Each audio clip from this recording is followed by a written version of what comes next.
Kesetiaan Tuhan kepada Daud. Nyanyian pengajaran Etan, orang Esrahi. Aku hendak menyanyikan kasih setia Tuhan selama-lamanya. Hendak memperkenalkan kesetiaan-Mu dengan mulutku turun-temurun. Sebab kasih setiamu dibangun untuk selama-lamanya, kesetiaan-Mu tegak seperti langit. Engkau telah berkata, telah kuikat perjanjian dengan orang pilihanku. Aku telah bersumpah kepada Daud hambaku. Untuk selama-lamanya aku hendak menegakkan anak cucumu dan membangun tahtamu turun-temurun. Sebab itu langit bersyukur karena keajaiban-keajaiban-Mu, ya Tuhan. Bahkan karena kesetiaan-Mu di antara jemaah orang-orang kudus.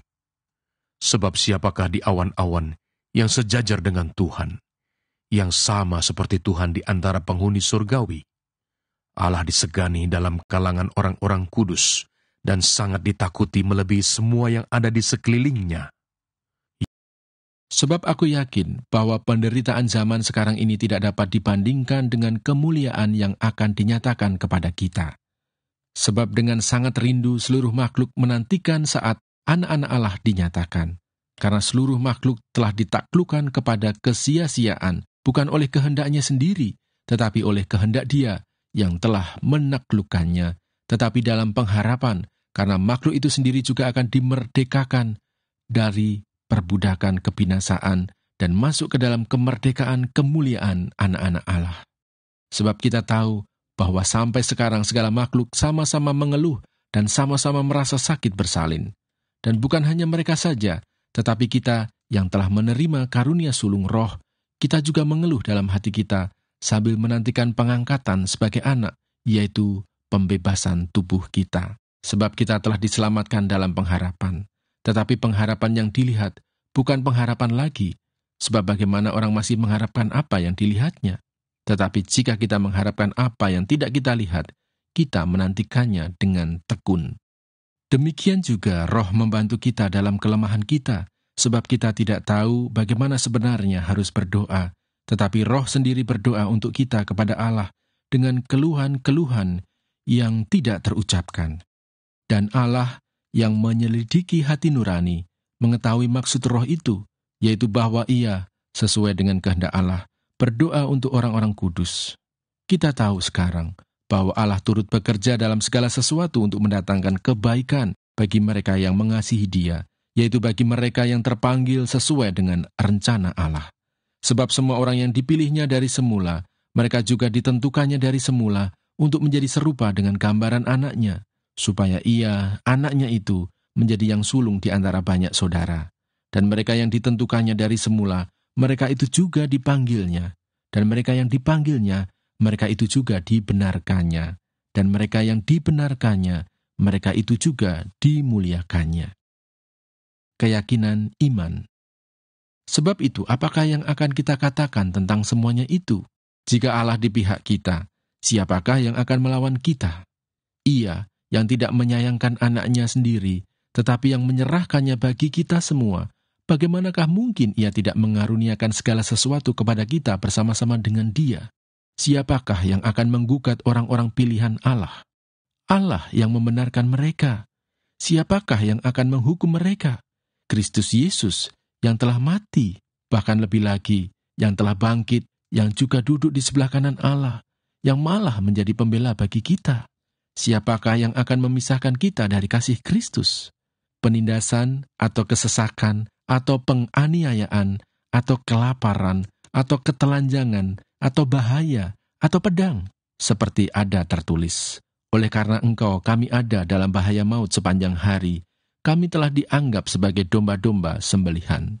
Tetapi dalam semuanya itu, kita lebih daripada orang-orang yang menang, oleh Dia yang telah mengasihi kita.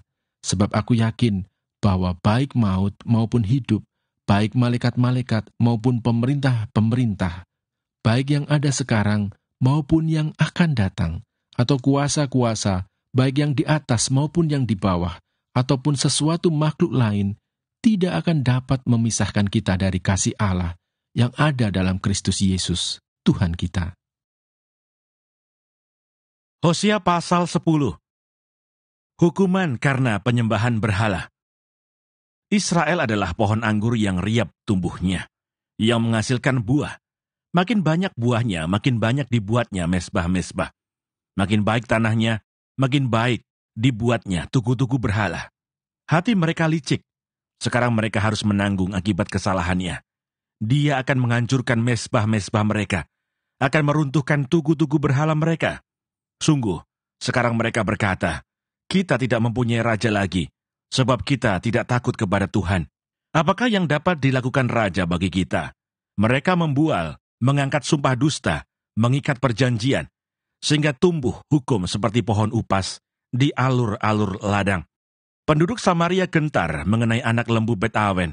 Sungguh, rakyatnya akan berkabung oleh karenanya, dan imam-imamnya akan meratap oleh karenanya.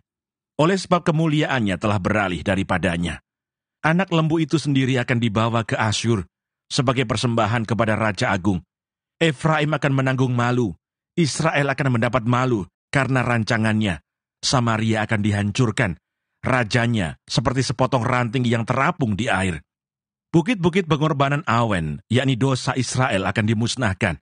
Semak duri dan rumput duri akan tumbuh di atas mesbah-mesbahnya.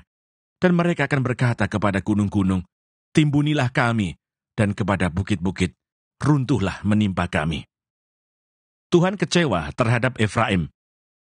Sejak hari Gibea, engkau telah berdosa, hai Israel. Di sana mereka bangkit melawan. Tidakkah perang melawan orang-orang curang akan mencapai mereka di Gibea? Aku telah datang untuk menghajar mereka. Bangsa-bangsa akan berkumpul melawan mereka, apabila mereka dihajar karena salahnya yang berganda. Efraim dahulu seekor anak lembu yang terlatih, yang suka mengirik.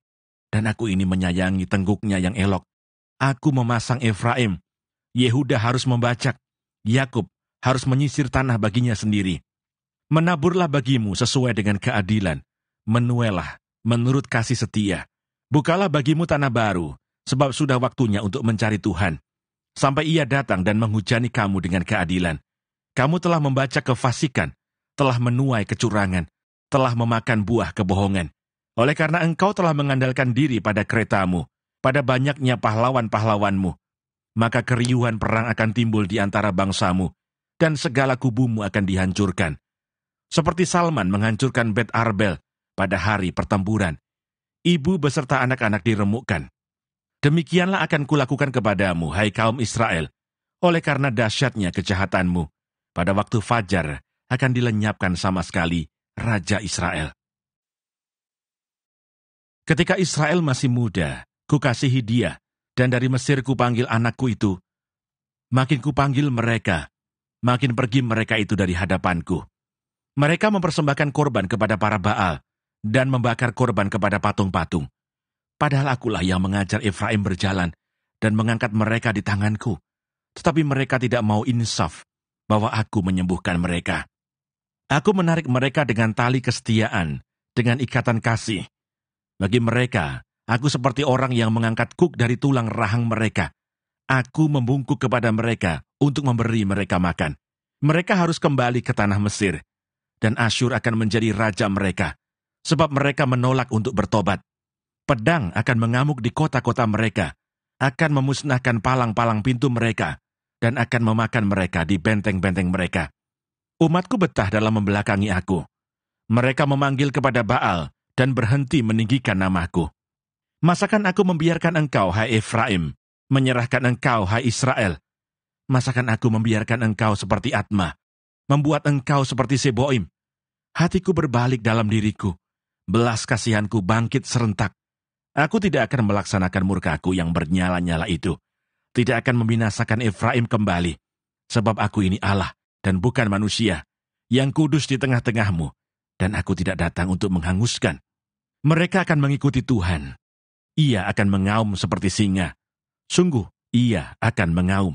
Maka anak-anak akan datang dengan gemetar dari barat, seperti burung dengan gemetar datang dari Mesir, dan seperti merpati dari tanah Asyur. Lalu aku akan menempatkan mereka lagi di rumah-rumah mereka. Demikianlah firman Tuhan.